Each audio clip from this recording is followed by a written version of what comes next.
저 대통령 좋아했습니다. 시키는 거 다 하고 싶었습니다. 그런데 그 명단을 보니까 그거는 안 되겠더라고요.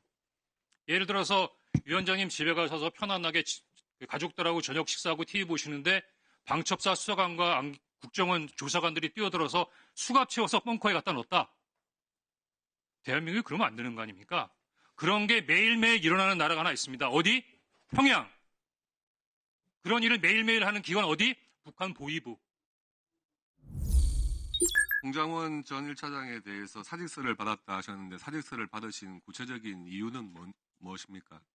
네, 그 비상계엄이 있었던 12월 3일 그 다음 날인 12월 4일 오후에 저한테 찾아와서 우리 홍 차장이 야당 대표하고 전화 한번 하시면 어떻겠냐는 얘기를 했는데 저는 그 상황에서 그 조언은 굉장히 부적절하고 정치 개입이 성이라고 생각을 했기 때문에 엄중한 시기에 같이 가기가 어렵겠다고 판단을 했습니다. 그래서 건의를 드렸습니다. 그러면은 사직서를 내라고 하니까 홍장원 1차장이 그냥 사직서를 별다른 설명 없이 제출했습니까? 제가 본인을 오라고 해서 정무직이라는 건 임기가 없는 자리니까 어느 때든 그만두려면 그만두는 거고 나도 그런 마음이고 이번에 정무직 교체가 있으니 사직서를 내라고 했고 사직서를 받았습니다. 홍장원 증인께 물어볼게요. 사직서를 내라고 했을 때 본인 입장 같은 것을 설명한 적이 있습니까? 못 내겠다든지 아니면은 왜 그러냐는지 그런 걸 국정원장과 대화를 나눈 적이 있습니까? 예. 무슨 이야기를 했습니까? 당일날 오후 4시경에 원장님께서 부르셔서 12월 4일입니까?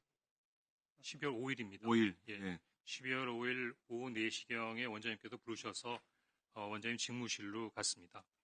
원장님께서 평소처럼 굉장히 따뜻한 목소리로 말씀하셨었는데 상당히 안타깝다라는 느낌이 묻어있는 목소리로 우리 정무직들이 다 그렇잖아요. 나도 마찬가지입니다. 라고 하면서 사직서를 내달라고 하셨습니다. 그때 이유를 물어보지 않았지만 저는 그 이유를 충분히 능히 짐작하고 남았습니다.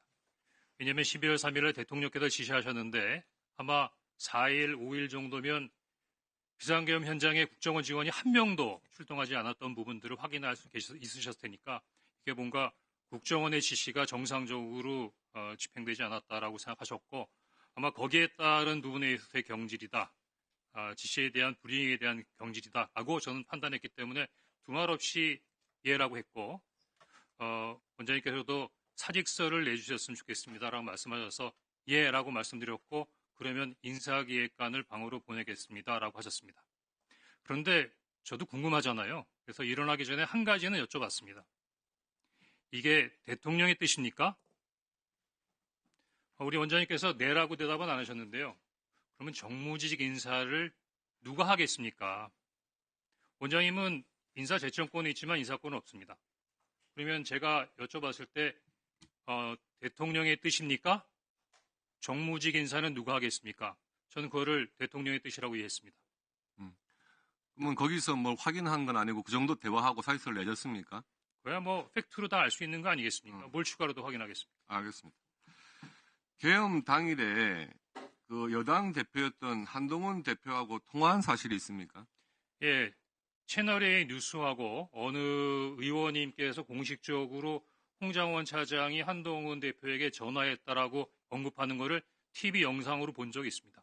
아니 본인이 통화했습니까? 그래서 한동훈 제가 환갑이 났지만 한동훈 대표하고 얼굴도 본 적이 없고 전화한 적 없습니다. 통화한 적이 없습니까? 없습니다. 그러면 혹시 그때 그 계엄 선포된 당일에 이재명 대표나 우원식 의장하고 통화한 적이 있습니까? 없습니다. 그러면 본인이 생각하는 사직서를 내라고 했던 이유는 대통령의 지시를 국정원 1차장이 따르지 않았다. 그 이유가 유일한 겁니까? 아마 전반적인 상황을 보시면 제일 상식적인 판단 아니겠습니까? 대통령께서 지시한 거였어요. 그런데 그 지시를 왜 국정원장을 안 거치고 1차장한테 바로 했나요? 제가 원장님께 여쭤보고 싶은 내용 중에 하나입니다.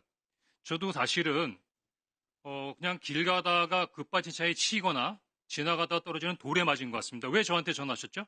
그러면 그런 지시를 국정원장한테 받은 적은 없는 건 맞습니까? 저는 1년 넘게 하여튼 수년간 국정원에서 근무하면서 지금 대통령님께 직접 뵙고 보고 드린 적은 있어도 전화를 받은 적은 이번이 처음입니다. 그러면 그 전화에서 구체적인 14명의 명단을 불러줬다 이렇게 하는데 이 사실이 14명에 대해서 기억하고 있습니까, 본인이? 아닙니다. 대통령께서는 예. 방금 제가 말씀드린 대로 목적어가 없었습니다. 목적은 없고. 누구를 잡아라, 예. 누구를 체포하라는 말씀이 없었고 예.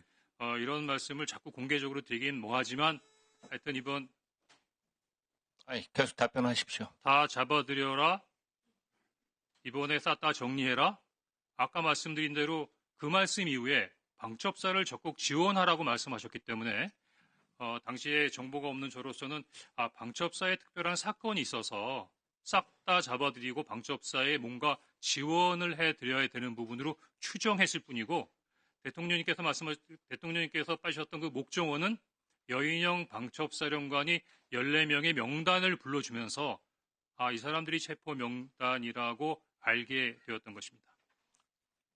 12월 4일 날 한 01시쯤 정무직 회의를 소집했습니까? 아닙니다. 12월 3일 11시 30분으로 나중에 저희 실무자들하고 11시 30분. 그때 맞습니다. 이제 홍장원 1차장도 앞에 앉아서 조금 전에 방첩사 지원하라는 지시를 대통령으로 전화를 받았다라고 보고를 받았다고 했죠. 정무직 회의에서는 얘기를 하지 않았습니다. 그럼 언제 이 사항을 알았습니까? 정무직 회의가 끝나고 네. 제가 이제 나가려고 하는데 다시 본인이 혼자 찾아와서 그때 저한테 대통령 전화를 받았습니다. 아마 제가 원장님이 제가요 원장이 외국에 있는 거로 생각하신 것 같습니다. 라고 얘기를 했고 그다음에 방첩사를 지원하라는 말씀을 했다 이렇게 얘기를 했습니다. 그때가 몇 시쯤이었죠? 정무직 회의 끝나고 바로니까 제가 한 10분쯤 회의를 했다고 저희 실무자들이 기억하니까 11시 한 50분이나 45분, 50분 네. 그거가 아닐 겁니다. 정무직 회의할 때 조금 전에 얘기한 것이 국정원은 뭘 할지 모르니까 비상계엄 때 스터디를 해서 아침에 정무직 회의하자고 지시했다 했죠? 그렇습니다. 다양한 아이디어를 내라는 거 아니겠습니까? 그리고 끝나고 홍장원 1차장이 방첩사 지원하라는 대통령 전화를 보고했는데 무슨 지시는 했는지 모르겠다라고 얘기했죠. 말씀드려도 됩니까? 예. 우선 정무직 회의에서의 얘기는 그 당시 어느 한 정무직은 저한테 그거는 법령과 매뉴얼을 찾아봐야 될 것 같다. 아니, 저 묻는 답변 제가 아이디어를 내자는 게 아니라 하게 되어 있는 일이 그러니까 하게 돼 있는 일이 뭐냐 그런 거 아니겠어요? 있는 그리고 거고요. 또 스터디 하라고 그다음에 묻는 것만 답하세요. 그다음 방첩사를 지원하라고 했는데 조금 전에 무슨 지시인지는 몰랐다 하는데 이것은 말이 안 되죠. 대통령 지시가 방첩사 지시한 건데 뭐인지 확인을 안 했단 말이에요. 홍장원 1차장은 당연히 얘기했을 것이고 그리고 나서 그 다음날 홍 차장이 오후에 야당 대표한테 한번 전화 한번 하시죠. 이것이 어떻게 정치적인 중립 위반이죠? 전화하라는 아이디어를 내는 것이. 저는 그런 민감한 상황에서 한 번도 연락을 하지 않던 야당 대표에게 국정원장이 전화를 하는 것은 정치 개입이라고 생각을 했습니다. 그렇게 판단했습니다. 그러면 그 국정원장은 저한테 전화하고 저하고 개인적으로 만나면은 정치적 중립 위반한 거 아닙니까? 김병기 의원님 제가 아는 분이니까 연락할 수 있다고 봅니다. 이재명 대표는 저는 한 번도 악수도 해본 적 없는 분입니다. 그것은 말도 안 되는 이유죠. 홍장원 1차장이야말로 실제 이번에 차관 장관급 중에 유일하게 대통령 지시 이거 잘못됐다는 걸 하고 묵살 아물어서 국정원을 살렸어요. 사실은. 차관급 이상 중에 유일하게 홍장원 1차장만 이것은 너무나 잘못됐다 인식하고 이걸 뭉갠 겁니다. 국정원을 살렸고 조태영 원장을 살렸어요. 만약 그 지시대로 했으면은 여기에 지금은 단순히 제가 봤을 때 부하 수행 정도 걸릴 텐데 만약에 그 홍 차장이 했으면 어떻게 되겠어요? 중요 임무 종사자로서 지금 여기 안 있고 구속됐을 거예요. 그런데도 말도 안 되는 전화하라는 아이디어 낸 걸 가지고 정치적인 중립 위반으로 사표를 써라? 이거 월권행위 아니에요? 제가 직무 범위 내에서 한 일이고 직무 범위가 아니죠. 이것은 대통령 제가- 용산에 지시고 한 건데. 아닙니다. 홍 차장 나와 보세요. 인사 건의를 했고 대통령이 받아들였습니다. 그러니까 직무 권한을 벗어난 거예요. 권한도 아닌데. 저는 인사 건의를 할 당신을 살린 사람을 그렇게 내치는 게 어디 있어요? 그렇게 말씀하시면 안 되시겠습니다. 안 되기는 국민의 눈높이로 보면은 당연히 그런 거지. 홍 차장이야말로 유일하게 현 정부에서 고위급 중에서 대통령 비상계엄 잘못됐다는 것을 묵살한 사람이에요. 그런데 저렇게 보직해임 시키고 파이아웃 시켜요? 해병대 박정훈 대령 똑같은 사례예요. 경호처 경호부장 똑같은 사례예요. 한 말씀만 좀 규정대로 하겠다는데 말씀만 좀 드렸으면 좋겠습니다. 배제하잖아요. 홍 차장 5초만 드리면 안 되겠습니까? 나중에 끝나고 하세요. 뭐 5초. 홍 차장님 저 홍 차장이 2차 계엄 가능한 사항이다라고 얘기했는데 이 근거가 뭔가요? 예, 제가 12월 6일 11시 반경에 정보위원장실에서 정보위원장과 여야당 간사에게 12월 3일과 관련된 부분에 있어서의 상황 설명을 해드렸습니다. 그러면서 이거는 제가 추정이자 판단이지 어떤 정보 보고에 근거한 부분은 아니지만 정보 관료로서의 오랜 경험상 지금 최근에 있는 사항을 판단해 보니까 2차 계엄까지는 안 하더라도 최소한 2차 군사 개입의 가능성이 대단히 크다라고 정보위원장께 보고드린 건 사실입니다.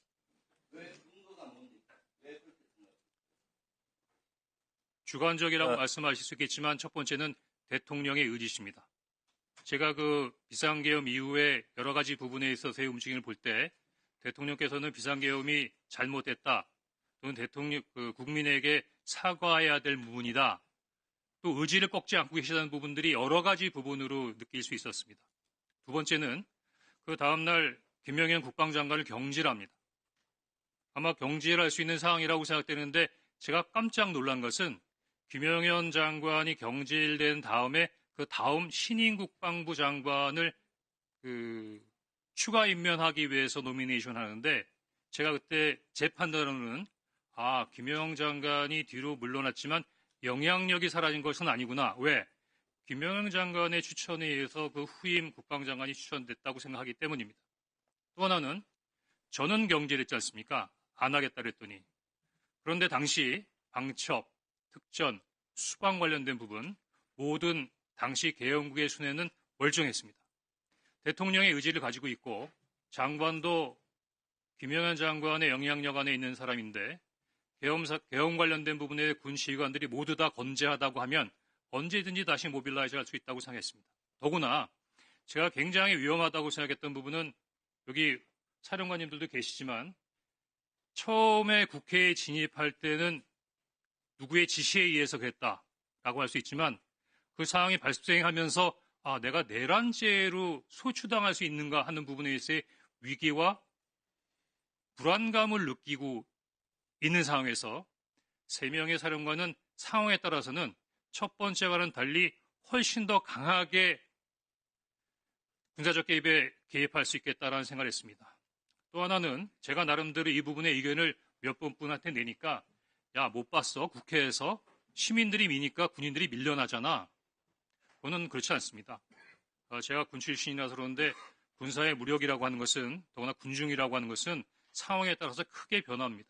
더구나 첫 번째 국회에 들어가서 그렇게 실패했는데 두 번째 만약에 군사 개입을 한다면 똑같이 국회에 사람들을 몰려와서 할까요?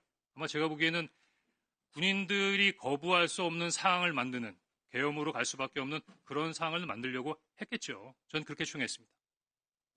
네, 제가 이어서 좀 잠깐 계십시오. 홍 차장님. 홍 차장님은 군 출신이지만 국정원에 얼마나 계셨습니까?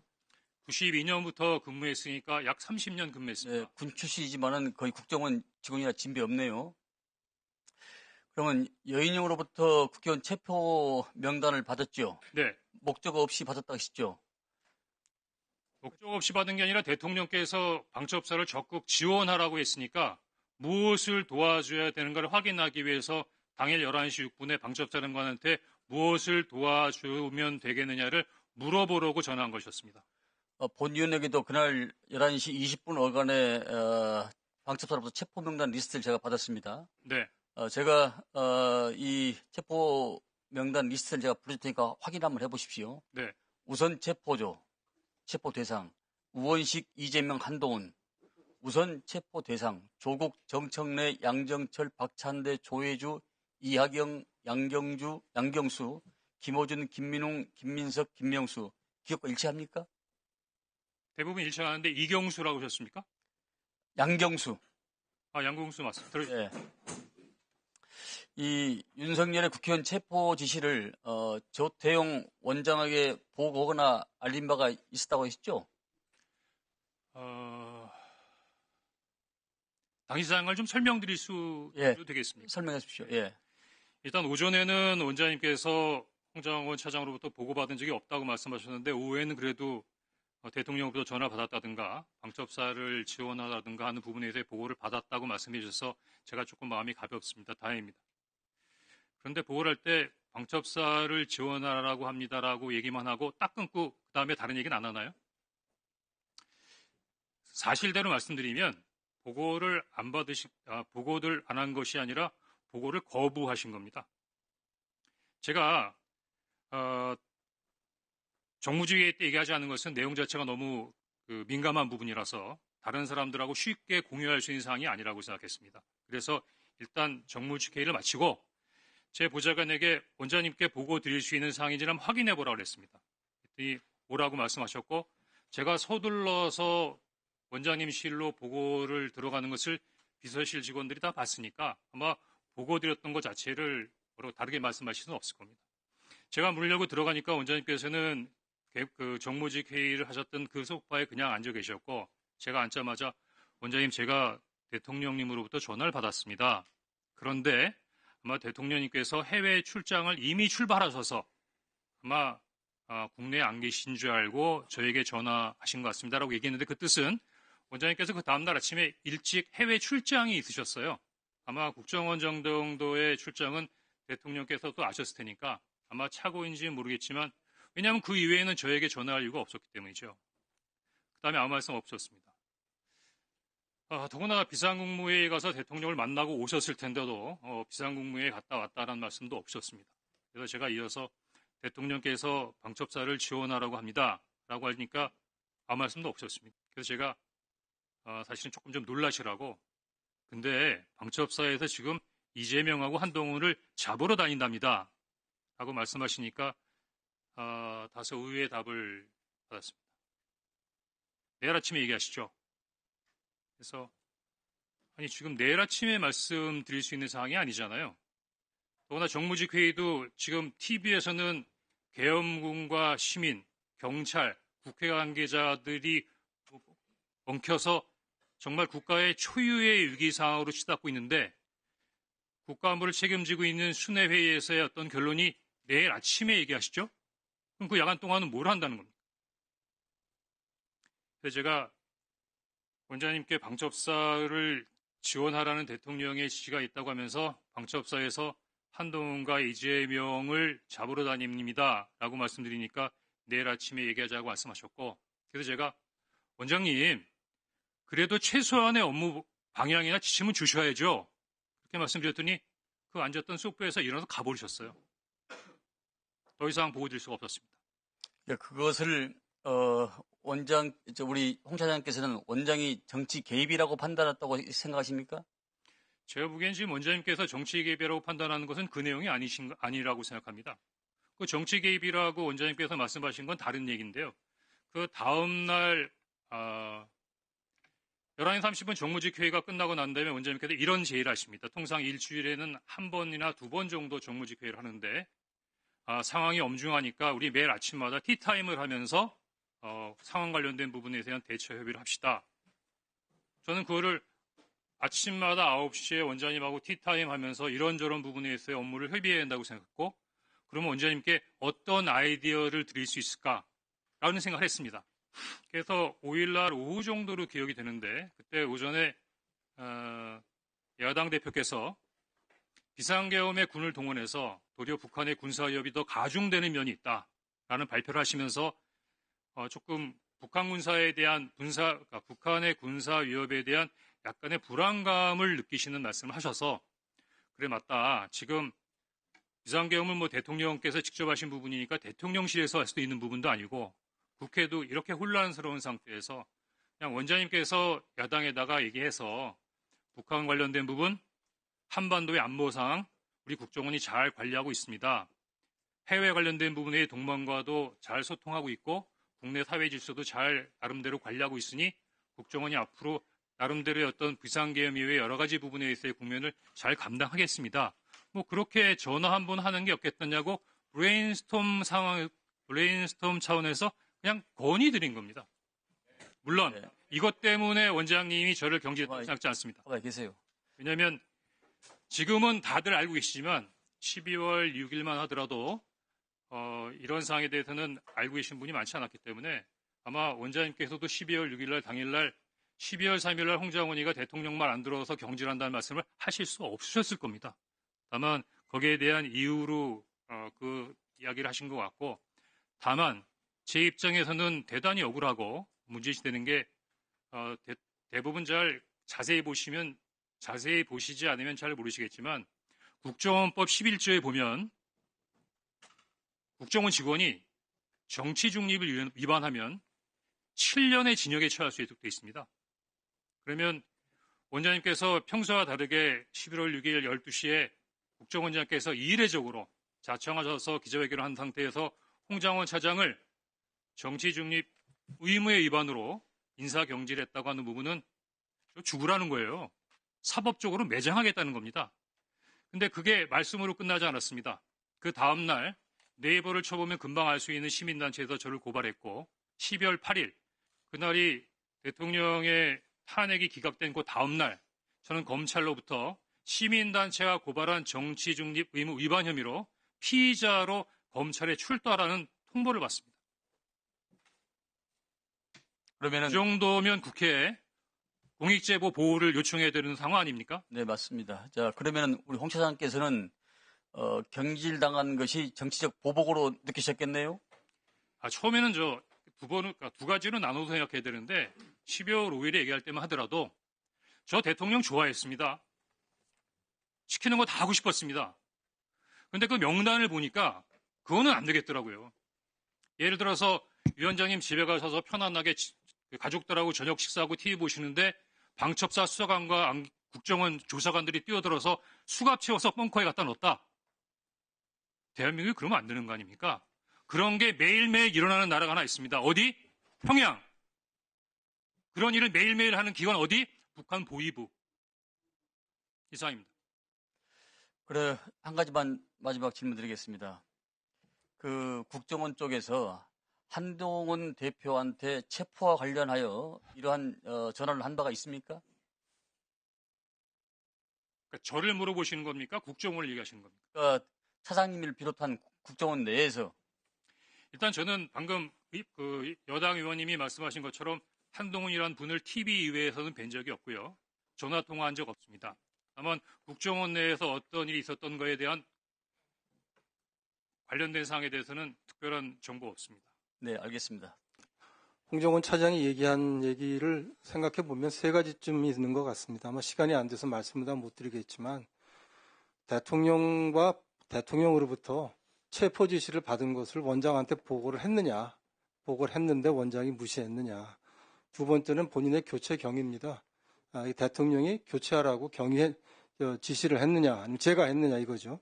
세 번째는 이재명 대표와의 전화, 이 세 가지인데 그 보고 부분만 좀 말씀드렸으면 좋겠습니다.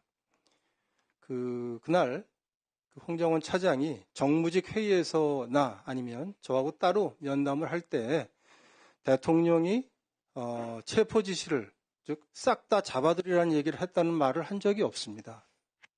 그 얘기는 제가 전혀 못 들었고요. 그 다음에 방첩사를 지원하라고만 대통령이 말씀을 했는데 정치인들이 방첩사가 정치인들을 체포하러 다닌다는 얘기도 저한테 하지 않았습니다. 정치인들을 누가 잡으러 다닐지 모르겠다고.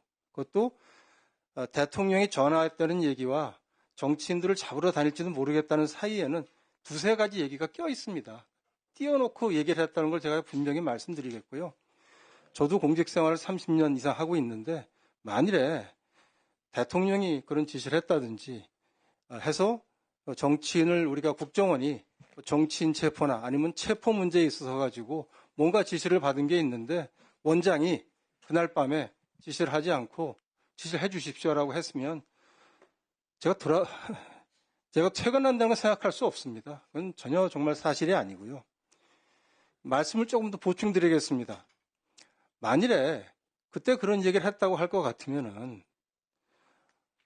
홍장원 차장이 사흘 뒤인 12월 6일 날 정보위원회에 와서 정보위원들한테 이렇게 설명을 합니다.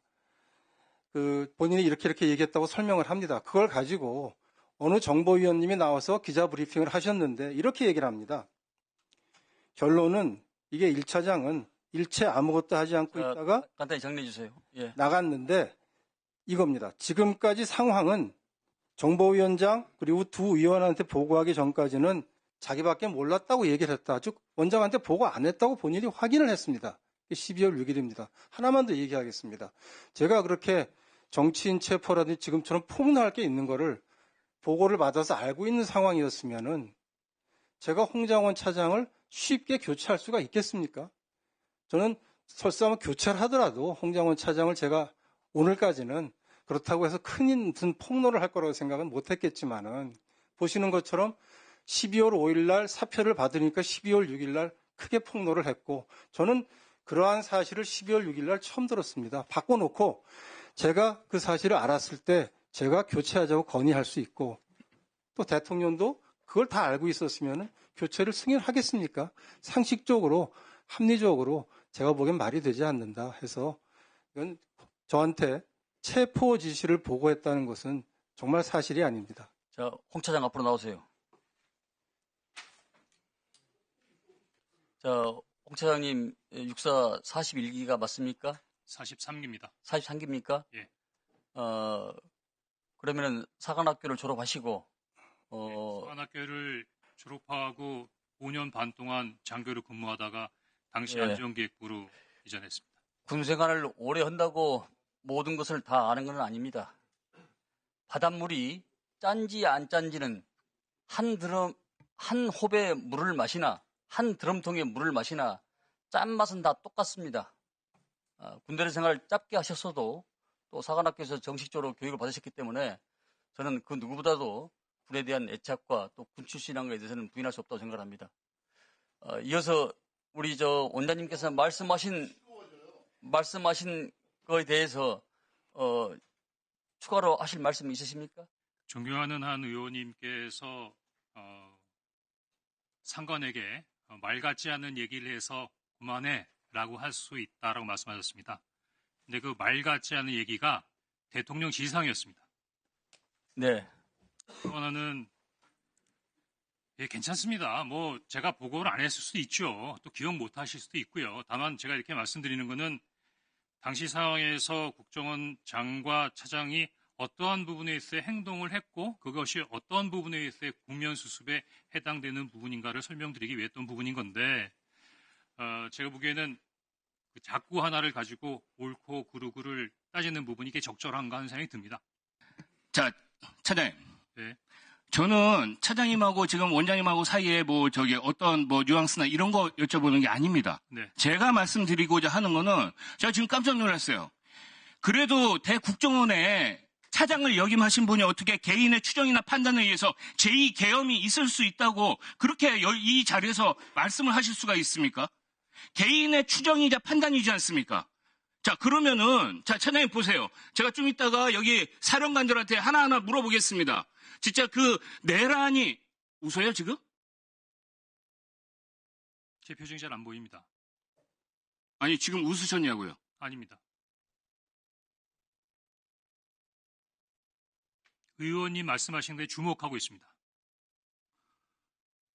자, 아까 2차 계엄 가능성을 얘기를 할 때, 여기 있는 사령관들이 내란의 혐의를 받을 수 있어서 좀 더 적극적으로 나설 수 있다 이렇게 말씀하셨잖아요. 정유한 의원님, 좀 배경을 말씀드리면 아니, 그 조금 이따 시간 드릴 테니까. 질문을 받았습니다. 예.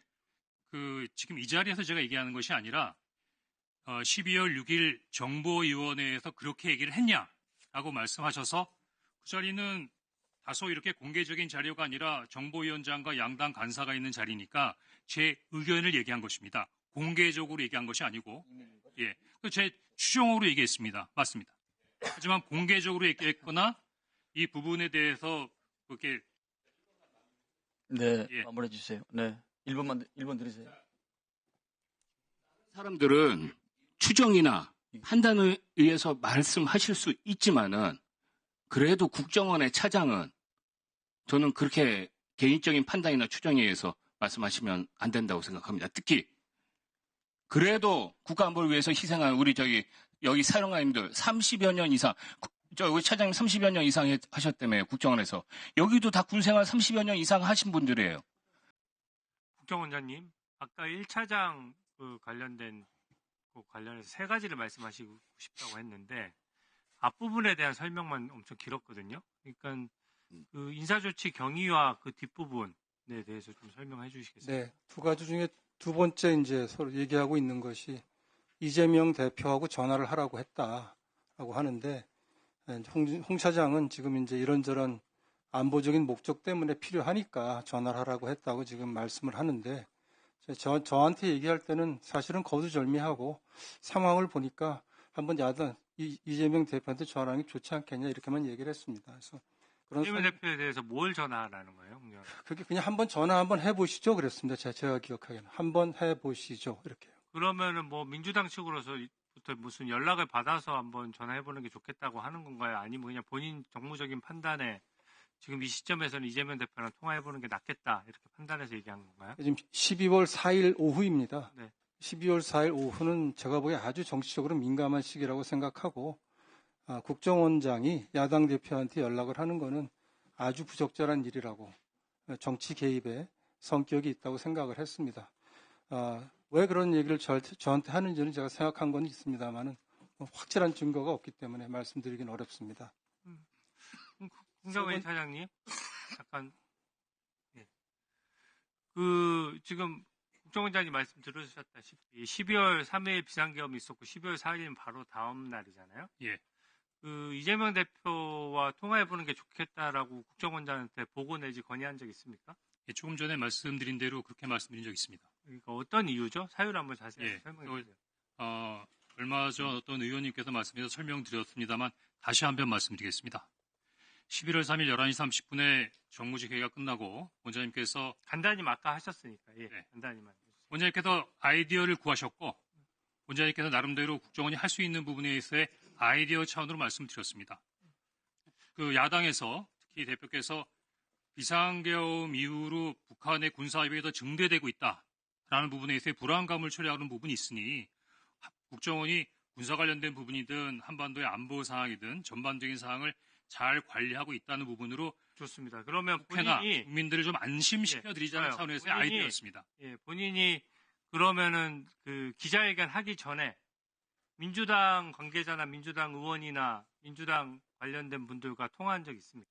의원님, 저는 기자회견 한 적이 없습니다. 예, 양심선언이라고 해서 한번 했었잖아요. 아니요, 양심선언 한 적 없습니다. 그럼 제가 말하는 게 12월 6일 날 네. 정보위원장님께서 전화하셔서 그러니까 그 전에 통화한 적 있어요? 없습니다. 통화한 적 없고 본인의 자체 판단으로 와서 얘기한 것입니까? 아닙니다. 12월 6일 날 신성봉 정보위원장님께서 저한테 전화를 하셔서 홍 차장, 제 이름이 나와 있는 기사니까 그 조선일보에 나와 있는 기사가 어떻게 된 거야? 라고 물으셨습니다. 그래서 제가 전화로는 말씀 못 드리겠습니다. 라고 했더니 그럼 국회로 와. 그래서 국회의장님께서 물어보셨고 전화로는 말씀 못 드릴 정도의 상황이라고 말씀드렸더니 국회로 와 해서 국회 정보위원장실에 갔어. 말씀드린 겁니다. 제가 수사를 하거나 변호사로서 사건을 볼 때 제일 믿을 수 없는 게 국정원 보고서들이에요. 예. 정말 아까 수집, 평가, 건의 이렇게 한다는데 그 재판 과정에서 증거를 하나도 못 씁니다. 그리고 이재명 피고인에 대한 그 이화영 피고인에 대한 재판에서도 법원에서 국정원 보고서 믿을 수 없다 다 배척을 했어요.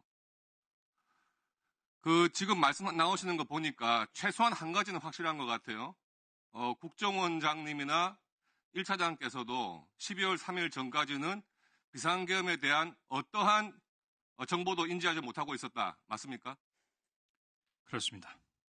국정원에서 만약에 실제로 비상계엄 준비를 하고 있는 상황이면 이런 것은 1차장, 2차장, 3차장 중에 누가 챙겨야 됩니까? 다시 한번 말씀해 주십시오. 비상계엄이 실제 상황으로 벌어지고 준비해왔다면 1, 2, 3차장 중에서 누가 그런 정보를 챙겨야 됩니까? 방치하면 됩니까? 지난번 특위에서도 국정원장님께서 직접 말씀하셨지만 지난 정부부터 국정원은 국내 정보 수집 활동이 중단되어 있는 상황입니다. 그러면 만약에 군에서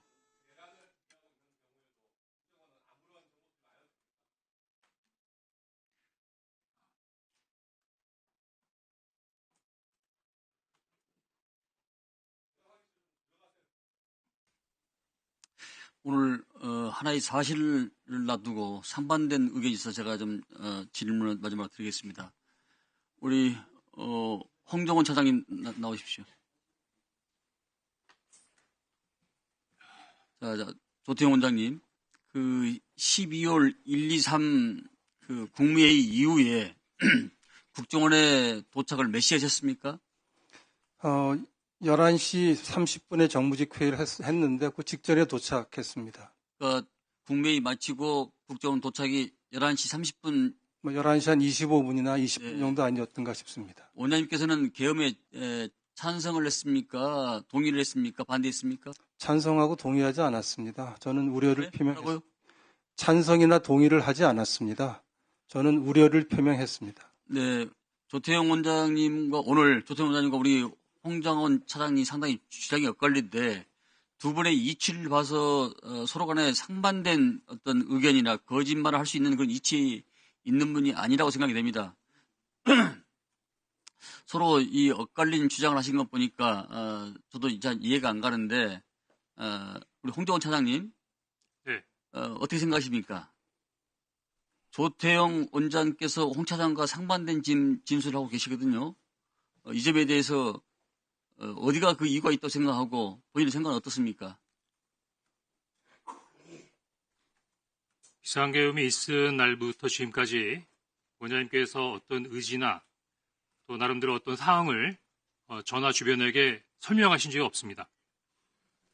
당일날 긴급 정무직 회의를 했음에도 불구하고 비상계엄 국무회의에 참석과 사실도 그 다음날 신문을 보고서야 알 수 있었고 아까 말씀드린 대로 엄중한 비상상이 발생해서 원장님께 원장님 이거 어떻게 된 겁니까? 라고 여쭤봤을 때도 그런 걸 왜 물어보니까? 라고 답변하셨기 때문에 저도 지난 1년 동안 모셨던 원장님 모습과 너무 달라서 저도 이렇다 저렇다 말씀드리기가 좀 어렵습니다. 기회를 주셨으니까 제가 굉장히 중요한 얘기를 하나 말씀드리고자 합니다. 이거는 제 얘기를 하는 것 같지만 제 얘기가 아니라 지금 원장님하고도 관계가 되고 국정원의 앞날과도 굉장히 밀접한 관련이 있는 부분이기 때문에 조금 피곤하시겠지만 귀 기울여 주셨으면 좋겠습니다. 말씀하세요. 저는 그 12월 6일자로 정치 중립의 의무를 위반했다는 원장님의 인사 제청으로 경질됐습니다.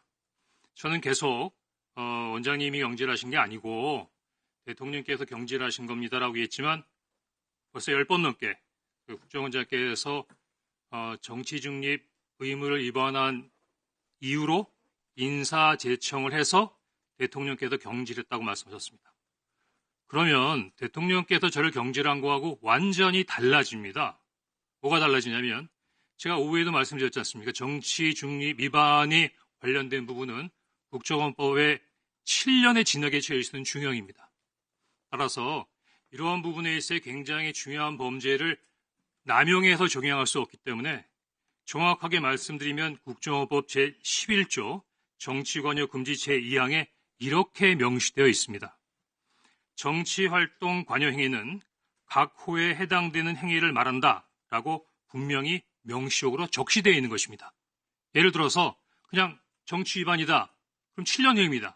이런 부분에 있어서의 남용을 방지하기 위해서 규정과 법에 국정원 직원의 정치 중립 관련된 분의 내용을 각 호에 정확하게 명시해놨습니다. 따라서 국정원장님께서 야당 대표에게 전화하라고 하는 것을 정치적 중립 위반 의무로 판단했다. 이거는 국정원법에도 없고 국정원 직원법에도 없고 규정에도 없는 겁니다. 임의적으로 자의적으로 판단하신 겁니다. 그러면 어떻게 되냐면요. 인사재청권자인 국정원장께서 국정원 법과 규정에 근거하지 않은 상태에서 자의적으로 판단하고 인사권자인 대통령에게 건의해서 저를 경질한 겁니다. 그럼 제가 보기에는 국정원장님이 저에 대해서 인사권자에게 허위 보고를 한 것이고 무고입니다.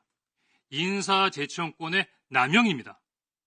따라서 12월 6일 날 있었던 저에 대한 경질은 원천 무효이고 불법입니다. 위원장님, 저도 좀 하지만 말씀할 수 있게 기회를 좀 꼭 주십시오. 잠깐. 이 부분에 대해서 국정원자를 고발하거나 행정소송을 하거나 하지는 않겠습니다. 다만 원장님, 그래도 국정원의 넘버원, 넘버2가 제가 나름대로 특별한 부분에 있어서의 다른 것도 아니고 원장님이 매일 아침마다 티타임에 의견을 달라고 말씀하셔서 우리 아이디어 차원에서 말씀드린 거 가지고 어느 날 갑자기 그거를 저한테 정치 관여 금지 위반이라고 해서 이렇게 어려운 상황에 멋진다면 저는 괜찮습니다. 이 다음번에 어느 부도장이 국회 뭐뭐뭐 얘기하는데 국회? 너 정치 중립 위반한 거 아니야? 라고 자의적으로 판단하고 근거와 법에 규정하지 않은 상태에서 판단해서 저와 똑같은 상황이 된다고 하면 앞으로 국정원이 창의적이고 자율적인 부분에 있어의 사고와 대화를 나누면서 소통할 수 있는 문화로 발전해 나갈 수 있겠습니까? 저는 원장님께서 아까 조선일보 너 왜 오보라고 그랬냐? 충분히 설명드릴 수 있습니다. 왜 너 혼자만 알고 있었다 그랬는데 나한테 보고했다 그러냐? 충분히 말씀드릴 수 있습니다. 하지만 그런 얘기 하지 않겠습니다. 그리고 원장님, 저 이거 그냥 말씀드리고 말겠습니다. 다만 원장님 국정원을 사랑하시잖아요. 우리 국정원을 위해서 넘버2를 이런 식으로 경질하는 부분은 앞으로 옳지 못하다고 생각하고 우리 원의 발전을 위해서 우리 원장님 돌아가시는 길에 좀 충분히 고민해 보셨으면 좋겠다는 생각이 듭니다. 더구나 제가 국회 정보위에서 이런 얘기를 해서 위원장님, 또 발언 시간 제한도 안 하십니까? 저한테도 같이 주시겠습니까?